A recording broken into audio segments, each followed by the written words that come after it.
Всем привет! Милана Хомич, диетолог-нутрициолог. Я очень хорошо разбираюсь во всем клеточном питании и БАДах. И сегодня я вам хочу подробнее рассказать о мировой новинке, аналогов которому нет в мире. Появился новый продукт от Академии Успех Вместе B-Cardio. Чем полезен этот продукт и кому он нужен, и почему это новейшая технология, аналогом которым в мире нет.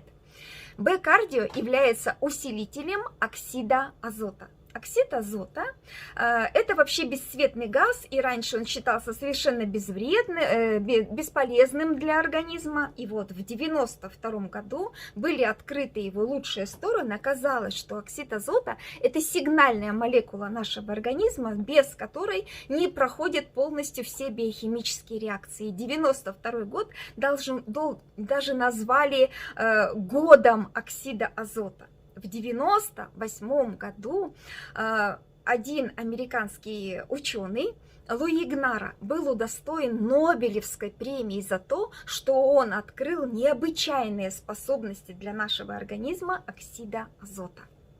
Оксид азота вырабатывается у нас из аминокислоты L-аргинин. Мы вообще состоим из аргинина. Эта аминокислота нам очень важна и нужна, и мы суть L-аргинин.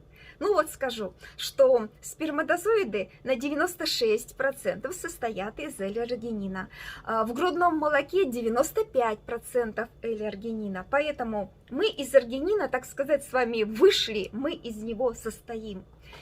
L-аргинин участвует в выработке оксида азота. Ну все вот это вот перетекание L-аргинина в оксид азота у нас происходит только до 30 лет. Потом выработка L-аргинина резко падает, и к 35 годам она заканчивается. И если в этот момент мы не начинаем вести себя правильно, мы не ведем здоровый образ жизни, мы питаемся абы как, ну то есть как все люди, да, мы не занимаемся правильным питанием, физическими нагрузками, L-аргинин у нас падает, а значит и выработка оксида азота тоже прекращается.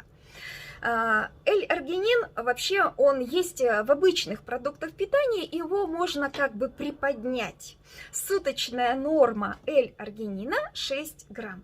Достаточно съесть 120 граммов семечек, и мы получим L-аргинин, или 300 граммов мяса. Выбирайте. Сейчас вам вот скажу очень интересную вещь. Нам аминокислота, вот эта вот, я уже сказала, она вот аминокислота L-аргинин. В нашем организме есть фермент, который называется оксид азота синтаза. Под действием этого фермента вырабатывается оксид азота, который является природным расширителем сосудов. Я только что сказала, что после 35 лет выработка аргинина падает, значит оксид азота вообще не вырабатывается. Съедаем семечки. Оксид азота выработается. Ребят, мы съедаем 120 граммов семечек. Вы понимаете, что мы съедаем жира двойную суточную норму? Ну, это так, к слову.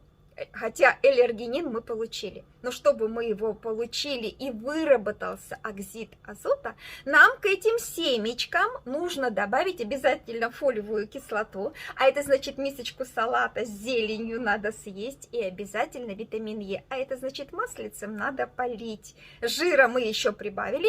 Тем не менее оксид азота у нас выработается через некоторое время. И его выработки хватит на 2 часа. Все.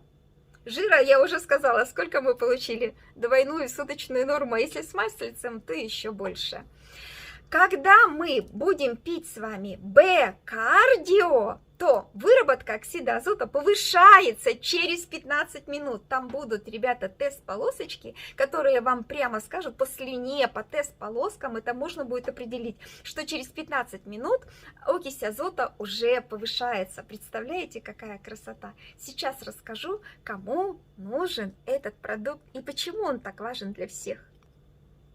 Нейрофизиологи очень заинтересовались этой молекулой, потому что оказалось, что она переносит нервные импульсы с одной клетки на другую, переводит нервные сигналы, является нейромедиатором. А значит, что будет с нашей мыслительной деятельностью? Кто у нас все забывает, не помню, что было вчера, не помню, куда положил ложку, ручку.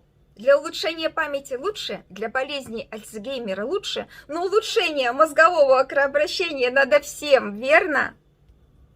А кардиологи нам сказали, что оксид азота у нас расслабляет мускулатуру сосудов, внутренний эндотелий сосудов. Ребят, а сосуды это наше все. Ну вы же наверняка в курсе, сколько у нас сосудов, им можно несколько раз нашими сосудами обернуть земной шар. Поэтому у кого сердечно-сосудистые проблемы, инфаркты, инсульты, тромбообразование, давление, метеозависимость, головные боли, поможет всем? Ну, конечно. А гематологи нам сказали, что оксид азота тормозит слипание тромбоцитов. То есть у нас будет менее вязкая кровь. Кровь будет более текучая. Это всем нужно? Конечно. Подключились нефрологи и сказали, что оксид азота регулирует почечный кровоток и солевой обмен в почечных канальцах. А еще было выяснено, что оксид азота стимулирует сперматогенез, а значит, пары, у которых нет детей, могут уже на что-то надеяться. Кроме того, у мужчин, у которых есть проблемы в интимной сфере, а что такое эрекция? Это кровенаполнение, это сосуды. А раз улучшается эластичность сосудов, что будет с потенцией? Но она и уйдет, конечно. Это нашим мужчинам поможет? Еще как. Ну и, наконец, финальную точку поставили онкологи, которые сказали, нет оксида азота, у нас убыстряется рост злокачественных опухолей. Б-кардио подойдет абсолютно всем здоровым, больным, ослабленным, молодым, пожилым. Уменьшение давления. Сосуды будут как новенькие. При стрессах очень сильно поможет. При больших физических нагрузках улучшается выносливость. Уникальный продукт, новейшая технология, запатентованная формула, аналогов нет. Ребята, очень я вам рекомендую этот продукт как диетолог-нутрициолог.